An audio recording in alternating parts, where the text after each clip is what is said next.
Yo, what is up? Don't adjust your televisions. It is August, but we are talking hockey. We got Drunk on Ice back for volume 16.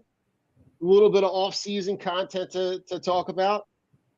Jay, we're back. We switched wardrobes. We recorded a Philly show earlier tonight, and we got Jesse from the Old City Flyers Alley. Jesse, welcome. What's going on, guys? Always a good time with you guys. Thanks for having me on. We love you, Jess. Yeah, you say that. You're like a brotherhood, dude. You're part of the brotherhood. I appreciate it. Hey, listen, we got a lot to dive into. We got some off-season stuff to talk about. If you're checking out our link tree, you can see the sponsors. We got Streaker Sports, which is going to have all your vintage defunct league content. You're going to see some stuff from Team Clicks, which is the team theme sunglass wear, Shocked Energy, and listen, let's just dive right into it. Jess, what are your initial thoughts on the offseason as a whole before we dive into individual pieces? My God, I don't even know where to start. I haven't talked to you guys in so long about this stuff. It's been a minute. We've been kind of laying low, you know. I mean, there's not a lot for us to do, and I'm so grateful that you guys are keeping it together and keeping everybody informed.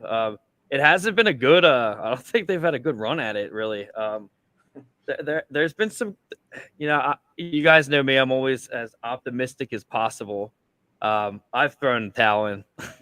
I can't. Chuck Fletcher's messing up, man. He's messing up pretty substantially, but in ways that aren't very popular ways. I don't know if you guys are getting into Goudreau, I can save it for that. The Tony D'Angelo thing, I can save it for that. Maybe a non-movement clause that shouldn't have been given out. You know, there's I don't know how long you guys got, but you got me for the entire length of what you guys want to do here because there's a lot to talk about. Yeah, I mean, listen, the thing that's most alarming to me about the state of this franchise right now is that it seems like it is just rudderless, right? Yeah. There's no sense of direction. There's no sense of any kind of plan moving forward. Draft picks are given up for players that don't pan out even close to what you think they might be. And then you don't have the capital to then move or the ability to be able to go and make moves that make sense. It just, to me, it seems like it's a place and a space where I don't know what the hell's going on. Yeah, I mean, for me, I guess my biggest frustration is that it didn't take a genius to know that Johnny Gaudreau, and we're going to get right into it because Johnny Gaudreau is the big story, and honestly, it didn't take a genius to realize that he wanted to come here. He's a local guy. We knew he was a free agent. We knew, everybody knew, except Chuck Fletcher. Yeah. And to make the kind of moves that Chuck Fletcher made previous to that, you know, signing Rasmus Ristolainen, and then you go and you sign Delurious, which I'm not against Delurious, the player. I'm just saying to sign that kind of money. And then obviously you go and you get Tony D'Angelo, who, once again, I'm not going to get into the whole, you know, I don't agree with him or whatever. I care about what he does on the ice. Good player. But you make these moves and you basically cancel yourself out by default from getting Johnny Gaudreau. And then even doing that, you still could have kind of maybe moved JVR and possibly tried harder to do something to get Johnny Gaudreau, even with making those mistakes.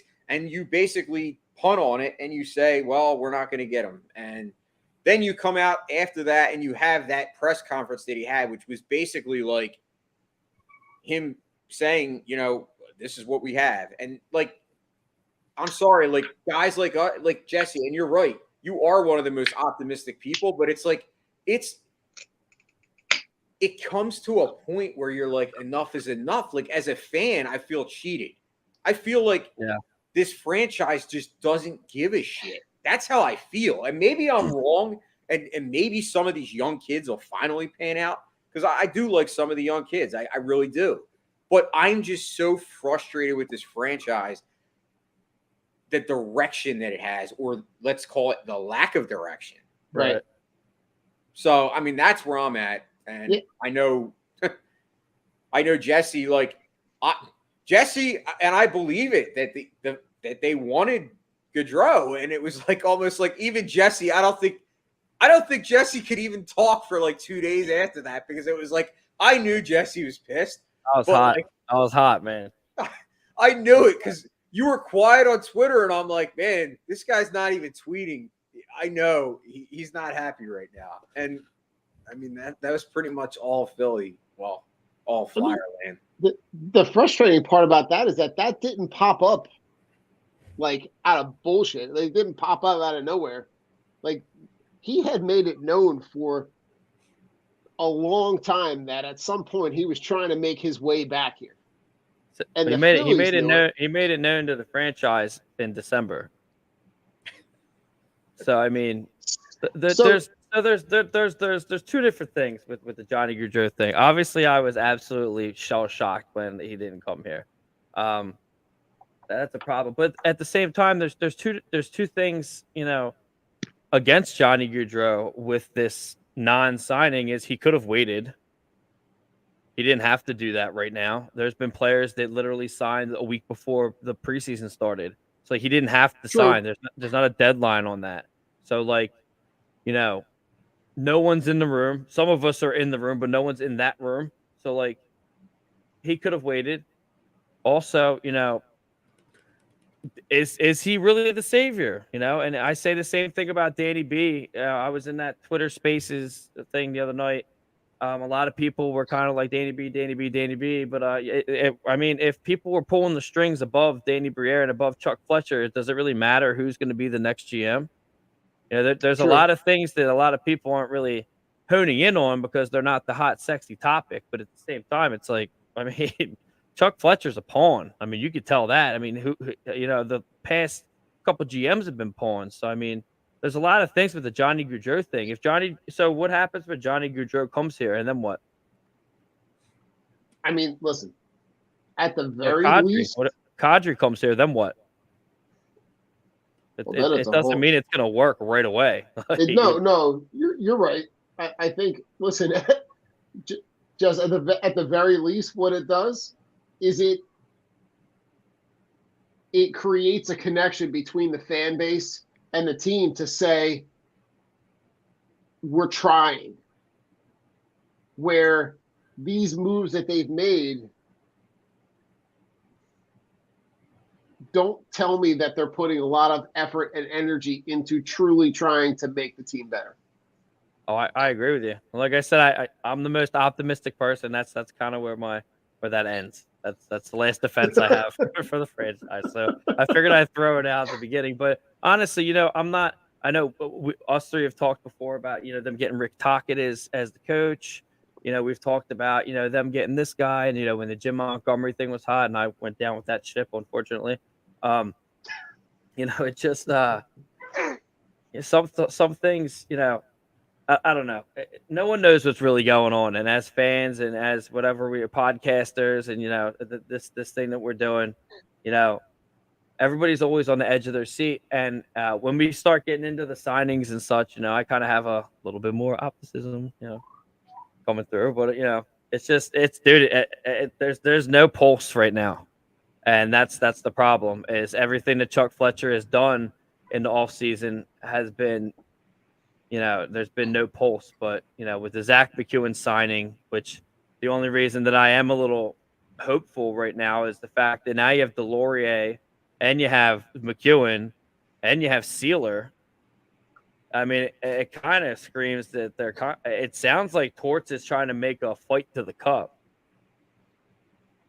I mean, what else would it be? I think you Yeah. said it on a previous show. It's like almost like they're rebuilding the Broad Street Bullies, like in a nutshell. But I mean, listen, I'm all for it. I'm all about it. I mean, I like old school hockey, and I know you do, Jesse, and I know you do, Don. But you made a good point. Like everyone, and listen, I'm included because I've tweeted out, I've cursed at the TV, I've talked shit on Fletcher, saying I want him out of here, and called him every name in the book. But at the end of the day, yes, I think Chuck Fletcher sucks as a GM.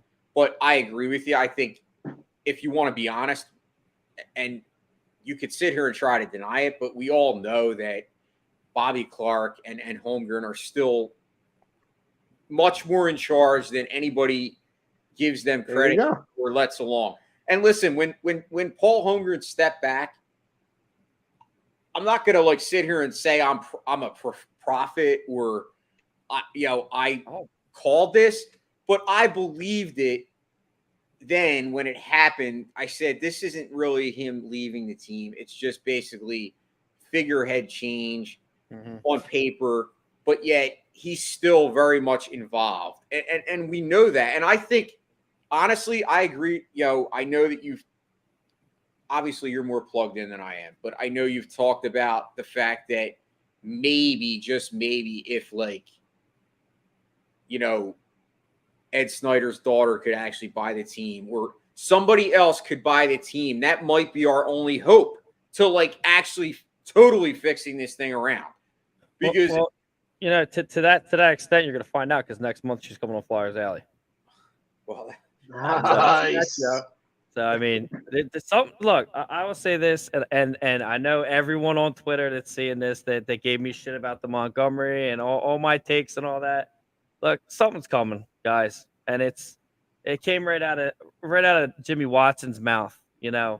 Something has to give here. And it went from the fans. I mean, I'll be 36 in November, okay? And I've seen the 90s. I've seen the Phantoms when Bialawas was selling more jerseys than Lindros and Leclerc, okay? I've seen the fist fight. I've seen the bench clearing brawls that people think are myths and legends that never happened, with the Flyers. Something's gonna happen. The fans deserve something here, and something is going to happen soon. And if it's not this year, it's going to be next year. And it doesn't matter whether Comcast is selling or not. Something is going to happen. So buckle the fuck up. I mean, listen, in some people's minds, they've moved down a notch behind the Union in terms of their popularity. And that's for a team, for a city that's 4-for-4, that has a die-hard fan base that literally shows up when they shouldn't be. That's saying something. When you've put this team on a level where they are competing for attention, that to me says something, right? And Jake, it really is. It really is. But they have no one to blame but themselves. They've put themselves in this position. And Jay, to speak to your point about the Broad Street Bullies thing and constantly trying to, I don't know about you guys, but I don't even know if would that style work in this era of hockey where everything is about speed and space, and I don't know if that style of play is one that could be successful in today's game. Here's where I'll tell you that I think it could be. Okay. If the Flyers defense is actually a good defense and they can keep Carter Hart confident and playing elite. If they don't have good defensive hockey, then I think that style will go to shit, because then they'll be giving up, power play goal after power play goal. I think you can have what's the word I'm looking for? You can have an intimidation factor if you play it the right way, but you also have to have guys that still can put the puck in the net. So where is our offense going to come from? That's why I'm hoping like some of these young guys do turn around. Like I look at a guy like Joel Farabee, who I still love. I think Joel Farabee still has a lot of talent. I think I don't want to say he took a regression, but obviously he was hurt for a lot of the last year. What are we going to get from guys that we need to get offense from? When is Travis connect? Like, that's the guy I look at where I'm like, I wish he would have been out of here, but obviously he's still here. So Courts isn't letting him go, man. You're going to see something different from him this year. I hope. I mean, hey, I would love it. I'm all about it if I do. Kevin Hayes. Is Kevin Hayes going to actually be healthy this year? I got made fun of in that Spaces the other night when I said I thought Kevin Hayes was going to be captain of this team. Well, I don't know why you'd be made fun of. I think. I mean, honestly, if his friends play for the team now, I mean, yeah. I mean, listen, if they're gonna, it's hard to make a case for a lot of guys. Like, I mean, I think you could make a case that you have a bunch of A's and not a true captain. Like you have. Personally, I think Coots, but that's just me. Gotta be healthy. You gotta be out there. I know Torch said that he was gonna name a captain at the end of training camp.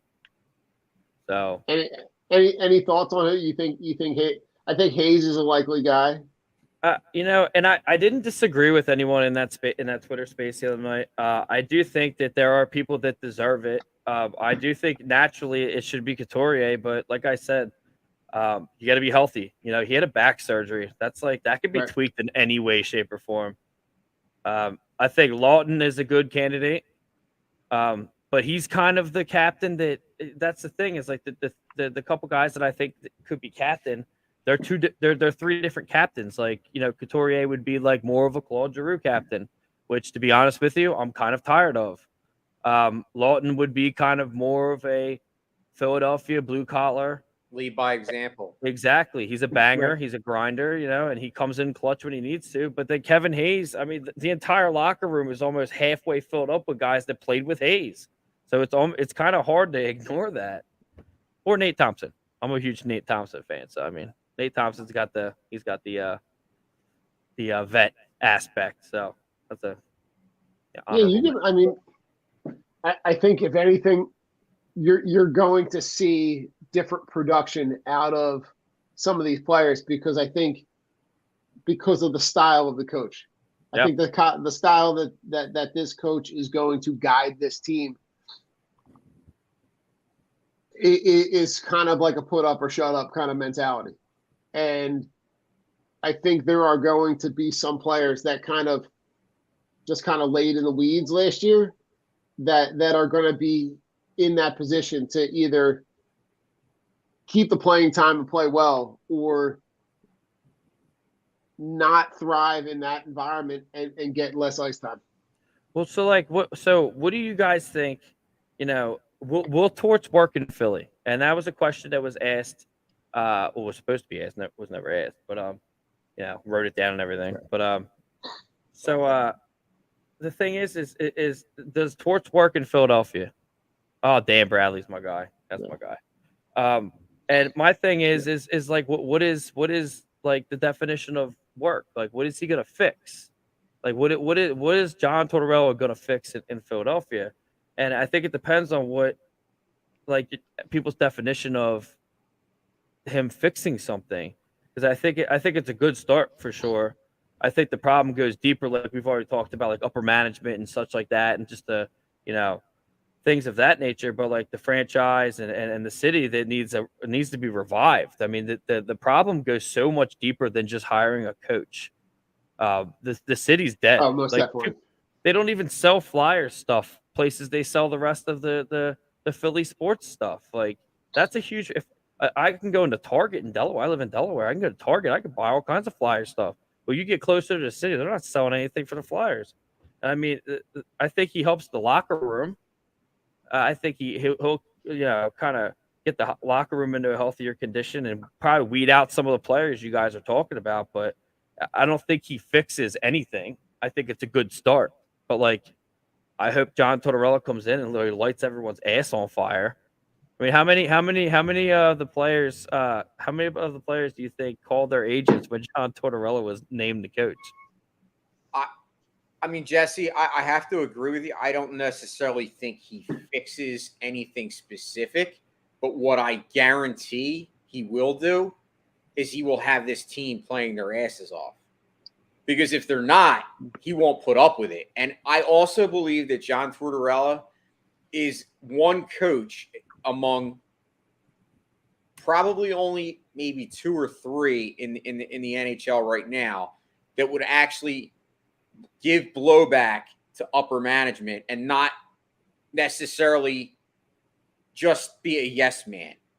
I'm not saying that he won't conform when need be, but I think he's a guy that if he sees a guy that he doesn't want on the roster, he's not going to just say, well, say from upper top says, no, well, you can't sit him or whatever.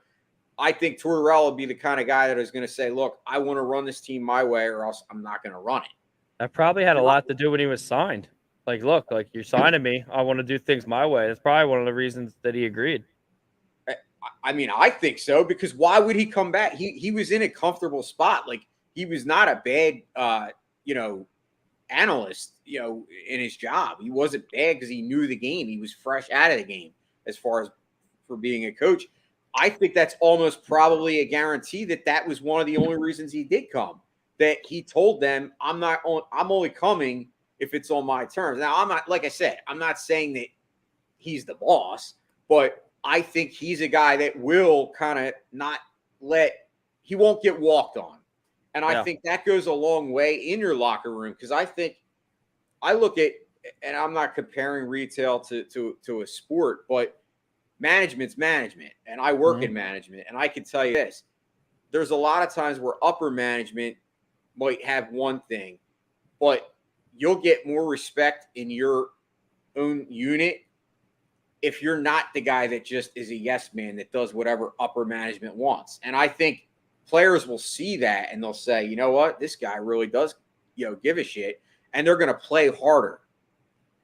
I mean, Jay, there's a lot of correlation there. I think that style will resonate with the players, right? If he's a guy that is going to go to bat and say, say things to management.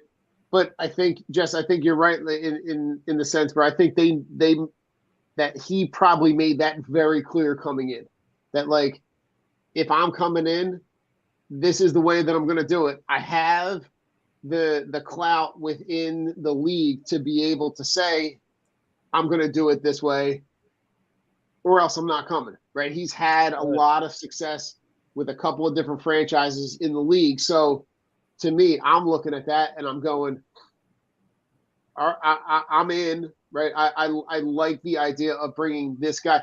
But the other thing that I think you said that's really important is, like, what is success, right? Because if you're coming in and saying success is going to the Eastern Conference Finals, then, like, that's delusional. To say that this team, the way that it sits today, is on that level when we saw what we saw in terms of the Eastern Conference Finals. To me, you have to determine what every person is going to have a different determination about what success is. So what's a win? What's a win, pretty much? Yeah. I think if you see improvement, if this team, like, if you watch hockey, watch this team, and then go back and watch a game from last year, you'll be able to tell whether or not they are better than they were last year. Well, so there's a couple things that, like, caught my attention, obviously with the signings that happened, and now, like I said, Zach McEwen's back, which everyone in the city is praising. I like it a lot. May or may not have run up and down my street naked. I'm just gonna put that in imaginations to everybody. The thing is like I said, like, you gotta think that they're trying to recreate the Broad Street Bullies, and then they do the Rocky Thompson signing as assistant coach. I don't know if you guys know anything about Rocky Thompson, I've been told some stories by Bialowis and from Derek Suttlemeyer. You know, the guy wanted to fight Frank Bialowis. Obviously, I think got the brakes beat off him, but I mean, he's a fighter. He tried to fight Evander Kane. You know, he's Wow. not he's a ball buster, dude. He's ready to rock and roll. Now, when you sign Delorier, who is a known bruiser, Yeah. Then you get Zach McEwen back. Nick Sealer throws refs. Tony D'Angelo will throw down. Rick Tocchet goes after locker rooms in the locker room. I'm sorry. I said Rick Tocchet. I meant Tortorella. Yeah. Well, you got like the city kind of almost has its balls back. Now that's a good start for me. I'm very biased because I love enforcers. Love all of them. I appreciate everything they've done. But like that hasn't been around in a while. And that, if you think about it, yeah, it was cool that the Flyers scored and all that stuff, and Eric Lindros, Legion of Doom. But bro, the Jody Shelleys, you know, the Frank Bialowises, the Ray Emery's, rest in peace, you know, Brashear, you know, Carcillo, the list goes on and on and on. Yeah. These are the guys that are the life stream of the city. Now, if you start the base there, you're going to start seeing other players be like, yo, they have all these guys here. You know, look at the Rangers, how the Rangers played. I think Ryan Reeves fought 3 times this season because he didn't need to. Their players played with the chip on their shoulder because they know they're protected. And now we got 4 guys that'll throw down with anybody, bro. If they do this the right way, they can be successful. But the definition of successful is not the Stanley Cup. I mean, the refs will never allow it. They'll never allow it. Right. But it depends. If John Tortorella has his way, John Tortorella can have this team fight its way to the cup, because if you look at it now, the defense doesn't look that bad anymore. I think Connaughton is pretty much the worst part about it. But, like, it's not looking bad. You need someone to score, and that's pretty much what you got. Question for you. Yeah. Go ahead. Ryan Ellis. Is he ever going to play again? LTIR. Guys, and it makes me think about defensemen that we've got who basically, you know, obviously pretty much got injured. Now, obviously, other guys that played a lot longer. Ellis didn't even play. What, 1 game he was in? Or 3 games. 3 games. But he also had more points than any of the players on the team past those 3 games. So, yeah. Can't call him a bust, but he just got busted, I guess. Right. No, it just sucks. It's like it just seems like such a Philly thing where we get a guy. And I mean, we had it happen with the Phillies with David Robertson. We signed him to 2-year, 20-some million a year, and he pitched, I believe, 7 games his whole time he was here. And obviously now they just traded for him back, and he's apparently healthy now. But it just sucks that we get these guys and then they get hurt. It's like, and the frustration is because I loved Ellis. I loved Ryan Ellis as a player. Like, I thought I didn't know him long enough to even have an opinion on him. Well, I mean, I loved him coming before he came here. It just sucks. I think you love the idea of what he could have Ryan been. Ellis, yeah, and getting him, but the reality of what we got was. I mean, Chris Pronger comes to mind, but at least Chris Pronger almost got that team in 2010 to the Cup before he got hurt. He's also the nastiest guy on the face of the earth, too. So, I mean, that's what they need that, man. I mean, but the best thing about Ryan Ellis, hopefully, no offense to him, you know, hopefully he goes on LTIR. So then maybe Chuck Fletcher can maybe redeem himself and pick somebody up that's going to light the lamp. Because, I mean, look at who you have here. We have Cam Atkinson, we have Couturier, we got Hayes. You know, we got all these guys. Morgan Frost, this is it for him. If he doesn't do anything this year, he's on his way out. Which I think it's a year too overdue, but I mean, someone's got to score. Right. So I think Owen Tippett's going to surprise. Yeah, he's big fan. I mean, he's a guy that could step it up, you know, and maybe push. Scenery. I believe I'm a change of scenery guy. I believe in change of scenery. I saw it a lot in every sport. It happens where guys, you know, sometimes struggle in their first team because they're picked, you know, in a first round, and they have high expectations put on them, and they just don't, you know, it doesn't come to fruition. they get moved to another team. And I'm not saying he's going to be a superstar, but what I am saying is I think he could shine here in this situation, especially playing in a team where there's like not any pressure on him. Obviously, there's pressure on the Flyers, but they definitely were going to sign him. I mean, if they didn't, then Chuck Fletcher absolutely failed. Oh. I mean, you got rid of, and you guys know I'm not the biggest Giroux fan, but I mean, the scales are tilted in Giroux's way with that trade. So I mean, if Chuck Fletcher didn't sign him, if they didn't sign him, then they would have been like, all right, well, so what are you doing? You might as well leave. Right. But do you think he's a guy that like right now, if I'm looking at the depth chart, he's probably third line. Can he make his way into the second line? I'd 100%. I'd put him there right away. I mean, if you can't, who would you match him up with? Who would you line him up with? Jesus Christ! Yeah, so like right now, hard even knowing who we have anymore at this point. Who's right, healthy? So if I'm just looking at the depth chart right now they have listed like they have Couturier, JVR, and Atkinson, and then they have Hayes, Lawton, and Konechny. I'm putting Konechny down on the third line. I'd bring Tippett up. Okay. I mean, you got. What do you have to lose? You got, yeah. Right. I mean, there's a lot of factors of like, why not? Like, you got to, and plus, Allison's going to get signed. He's going to get something. Hopefully, he stays healthy. You got a lot of people that it just really depends on what they plan on doing with this season. And everyone that's watched, I hope they hear, we're not getting Connor Bedard. We're not getting him. One. So like, just get that out of your brain. It's not going to happen. He's going to go to Chicago. One, he's going to go to Chicago. It's just, I feel like that's what's going to happen. The Flyers aren't going to get him. So trade that pick away. That pick is useless almost. I mean, there's good people, but like, you need to rebuild this team. And even if you do get someone from that draft, even from this year's draft, you're not going to see him for 4 years. So what's the point?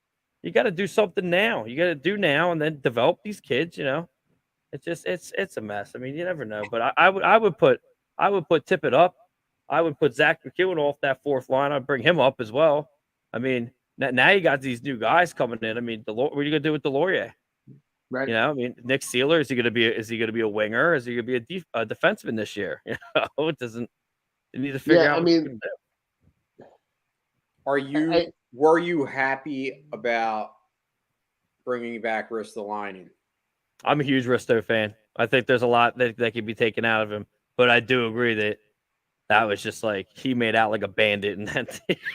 I mean, but I do think that I think he could be a benefit to the Fly. I mean, look, he played well. It wasn't like he played bad. I mean, he brought that grit out. That's what he's here for. He's not here to be an all-star. He's never going to be an all-star. He's not going to be Ryan Ellis. Not going to be Provorov. Cam, you weren't going to make the team. Yeah, he's from the start. You're gonna see. I think you're gonna see a Yandel final, like unfortunately, that's my guy. But you're gonna see him. Will Provorov turn it around? And if not, if him and D'Angelo are teamed up together, the countdown began last episode of Flyers Alley to see how long it takes for those two to get in a fist fight, and hopefully it happens in training camp. Because Provorov needs some shit knocked into him. I was just about to say he's the type of dude that just needs to get knocked on his ass, and maybe that kind of jars some life into him.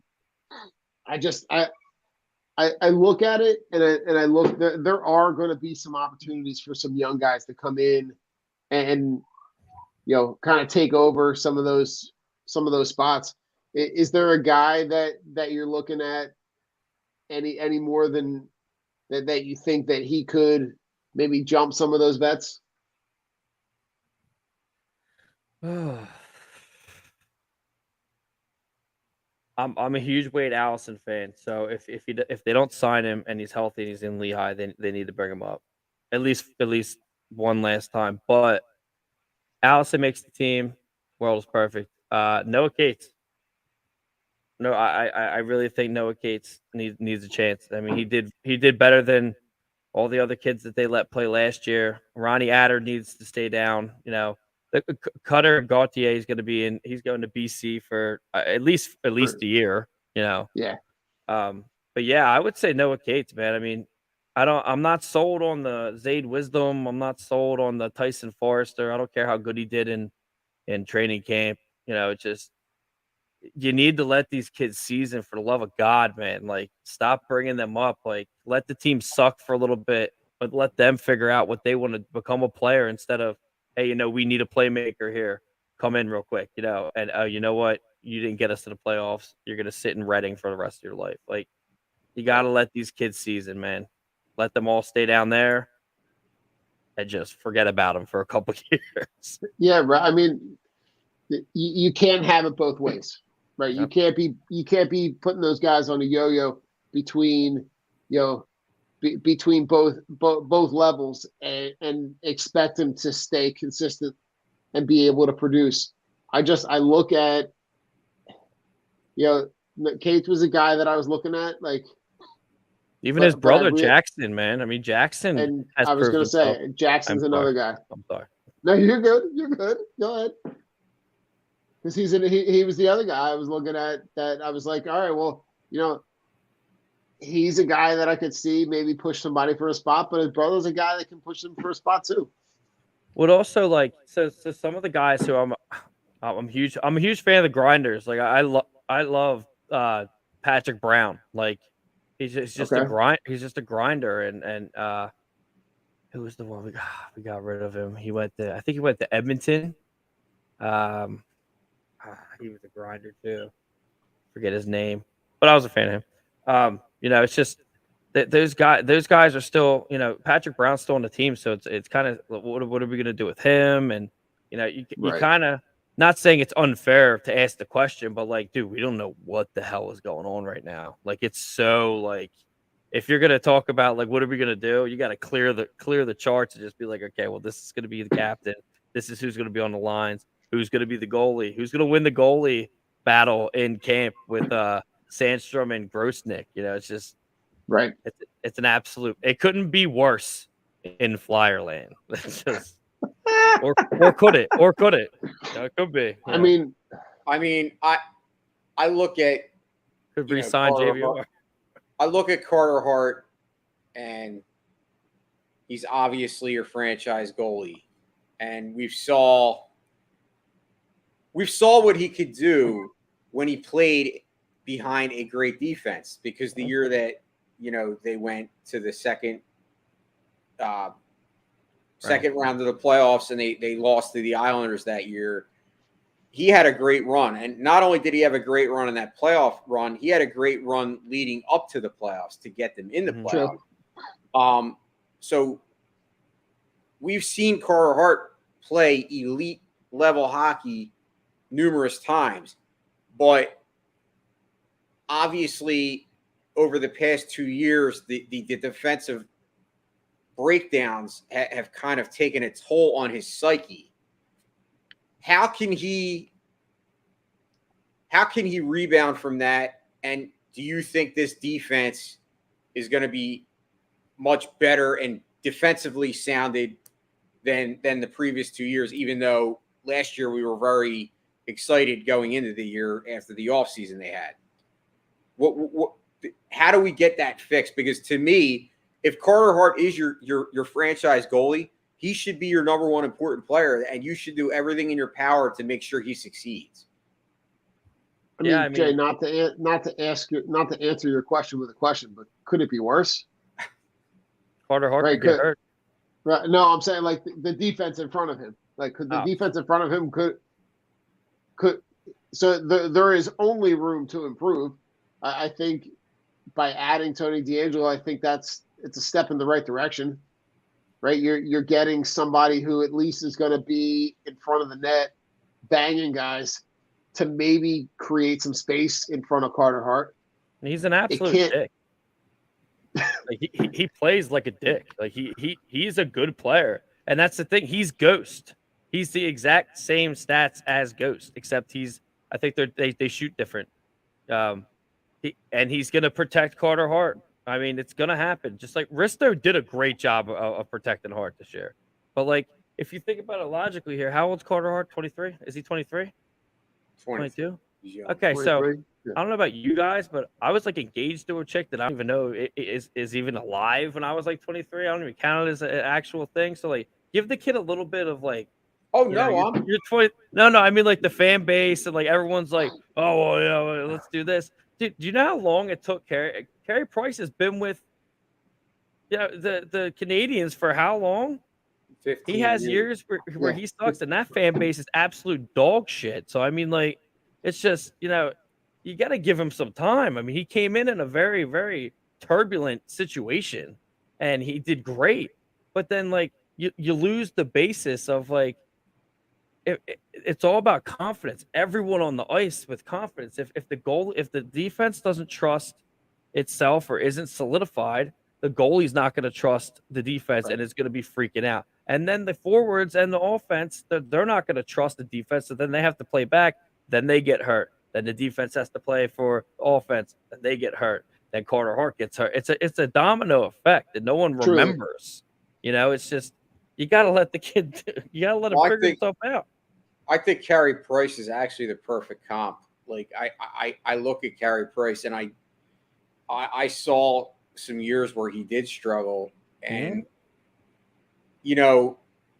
like you said, young goalies. I think people forget, like hockey, these players come up so young. It's not like baseball where a lot of times your top prospects don't even make it to the bigs till they're 27 years old. I mean, this kid's still 23. He's got a ton of room to grow. So I agree with you. I think it's a lot of its development, but I do agree. I think a lot of fans put their expectations way up here instead of being smart about it and realizing that the Flyers defense was totally inept. Like maybe two of the worst defensive seasons I've watched from this Flyers team. We've always had strong defenses, even teams that sucked. Like even back in the day when we didn't win cups, but we had Eric Desjardins and we had great defenses that, we had, you could go down the line. Even the 2010 team had a great defense. Obviously Pronger was, spearheading it, but the GOAT. This team, the past 2 years, for whatever reason, the defense just forgot how to play defense. Like basically just said, here, score. Well, it's going to expose completely this year with the defense because Tony DeAngelo he's a power play specialist as well, and that's why they brought Yandel in, and they never let him do it.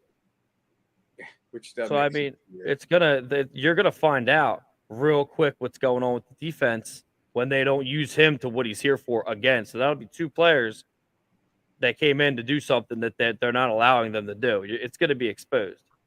But I mean, he seems like the type of guy that is not going to be afraid to kind of speak out if they're not using him for what he brought here. He's the type of guy that is going to go right to the media and be like, I don't know what the fuck these guys are doing.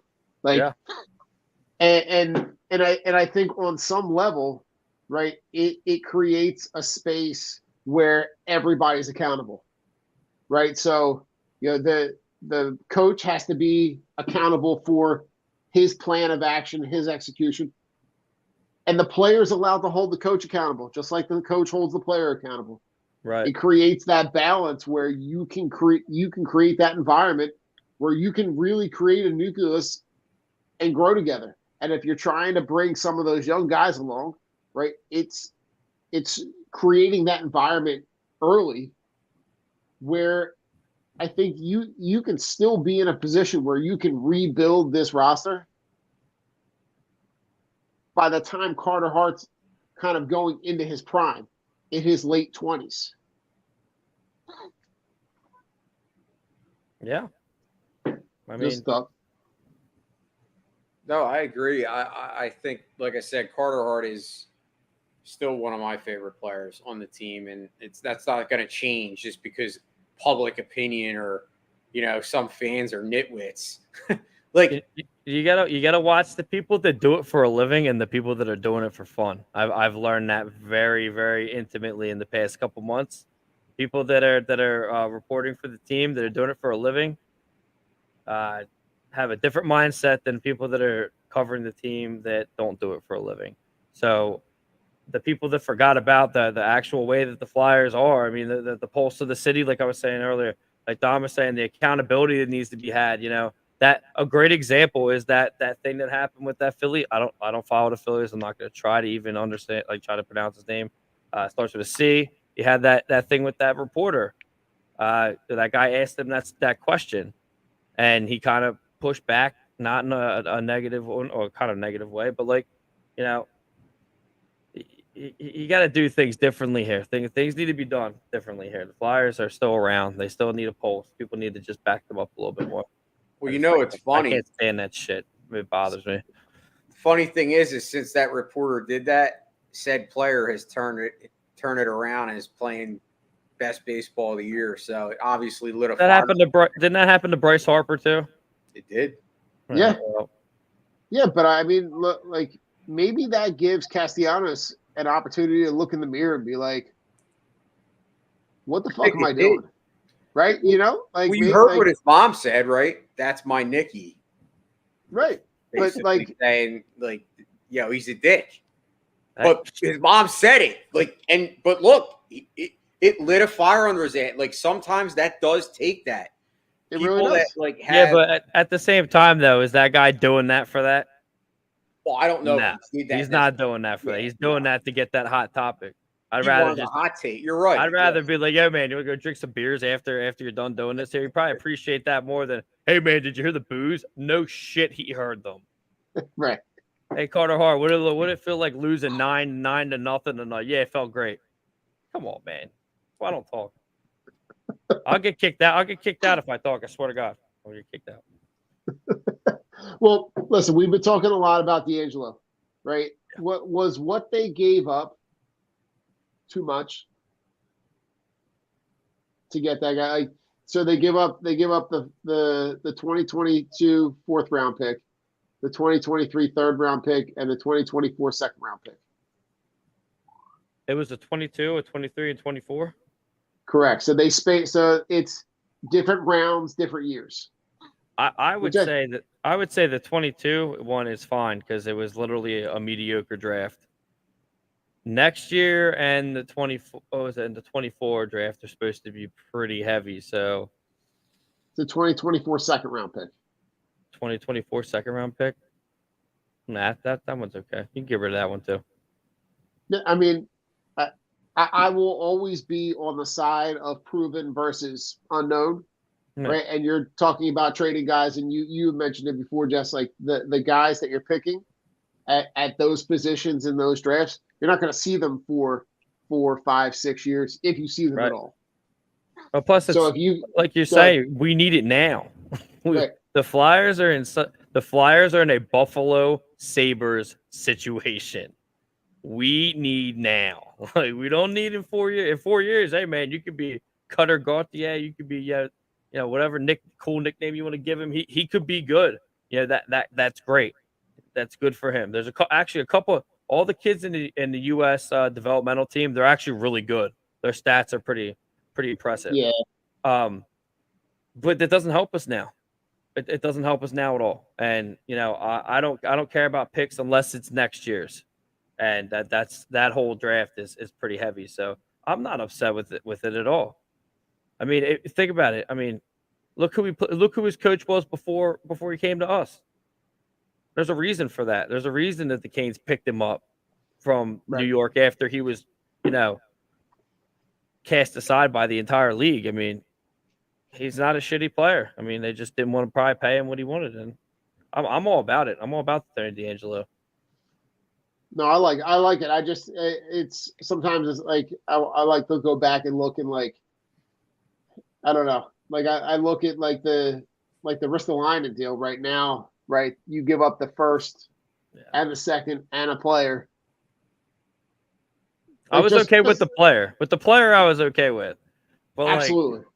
Like that's way too much for Risto. But yeah, I can't defend that one at all. No, I like Risto. He's got a killer beard, but tall as hell. I mean, I'm not gonna tell him he sucks to his face. I'm all about that though. But I'm biased. I love that type of play. So Jay, anything else you want to add in terms of off-season stuff? I think I'm just to reiterate, I'm excited about John Tortorella. I think at the end of the day, he's probably the best possible choice. I mean, obviously, Montgomery. I would have liked Montgomery. I would have, but obviously he wasn't coming here. And yeah, I think Tortorella for right now, what like Jesse said, we got to take the wins for what they are. We can't overload our expectations and have high expectations to the point where we're worried about how many wins they have or how many goals they score. It's more about how they come out and play. If they come out and play a fun style hockey where they're in people's faces, they're fighting every night, they're showing energy to the crowd, dude, that alone is going to win me back. I mean, I was very adamant about the fact that I didn't watch a game after the second half of the season because I just had no desire to watch the team because I felt that they were lifeless. That alone, if I see that energy back, even if they are losing 5-4 or getting shut out 6-0, but they're coming out and they're fighting and they're playing tough and they're showing that they give a shit, then I'm going to be all in as a fan. I won't care if they suck record-wise. The reason that it was so disheartening to all of us was that they came out and basically said, F you, and they didn't give a shit on the ice. And that's a problem. That's when you know it's bad. And when you lost people that were like lifelong Kool-Aid drinkers, even when those guys were calling the team out, you know there's a problem. So I'm excited to see. You got it. That's you're talking about bringing the pulse back. Because the pulse of the Flyers hasn't been, scoring and winning since the 70s. So if everybody takes away all the bullshit, right? Take away all the bullshit and take the wool out from over everyone's eyes. The city likes fighting. The city likes hurting other players. That's what Philadelphia hockey is all about. I hate to break it to everybody, but that's what it is. So if you bring that back, you're gonna fill the seats. It's gonna be exciting to go again. You're gonna sell tickets. You're not gonna have all these problems, and then maybe next year we're in a better financial situation. Then we start up with the thing about winning. Right now it's all about filling the seats. I mean, and making it exciting for people to come back. And my dad got me into it. He hasn't watched Flyers game in I don't know how long, man. And it kills me to say that because every year I'm like, oh, this is gonna be the year, man. This is gonna be the year, and it isn't. Yeah, I mean, listen, Jeff, I'm in the same spot, right? Like it was appointment TV as a kid growing up, whatever it was, Phillies, Sixers, Flyers, Eagles, whatever it was. There are times where like I'll talk to my dad and he's like, didn't even know that was on. And that to me is like, it was a killer. Because I'm like, what? Like, how are you not even like the fact, not even that you're not watching it, but the fact that like, and he reads the sports page. Right. So the fact that he's in a spot where he's not even into it, man. So I think that has got to be priority number one. Gotta bring the getting fans everybody back. Getting everybody interested. I haven't talked to two other guys on a podcast that I agree with more. I can't even get my guys to agree with me anymore. Jess, any other nuggets you want to drop before we pop out of here? Not really. I mean, just wait and see. I mean, if I'm allowed to plug something, I'd like to. Yeah, absolutely. Go ahead. Yeah, so okay. No, I was gonna give you the cheers on the new show. Thank you. Yeah, so we were gonna do it tonight, but I work on a forklift and I was dying. It was so hot today. I couldn't get ready for it. But yeah, tomorrow we're gonna me and my co-host Sheik. You can see him on Twitter at Sheik Styles. It's called Delco Dive, and the @ on Twitter is @ Delco Dive. We don't have Facebook or anything like that. We'll just be ripping through the old city stuff. But yeah, it's basically a beer rating, bar talk, sitting at a bar show, and every week, basically what we're going to do, we're going to promote our sponsors in Sterling Pig and the Chamonix Creek. And then we're going to do 2 honorable mentions. So basically what's happening now is the beers that I tested last week, Sheik actually went out and got. And then he was in Pittsburgh. Nice. He was in Pittsburgh for a business a work thing, and he went to a couple local breweries in Pittsburgh and picked up some Pittsburgh beers. So I'll be testing some of them out and, just kind of rating them. It's really like there's no script. Like, it's not like it's literally just sitting down with my dude and just having fun, really. Not drinking full beers like last time, though. I got a little out of hand last time. Well, your power cut out in the middle of the first episode.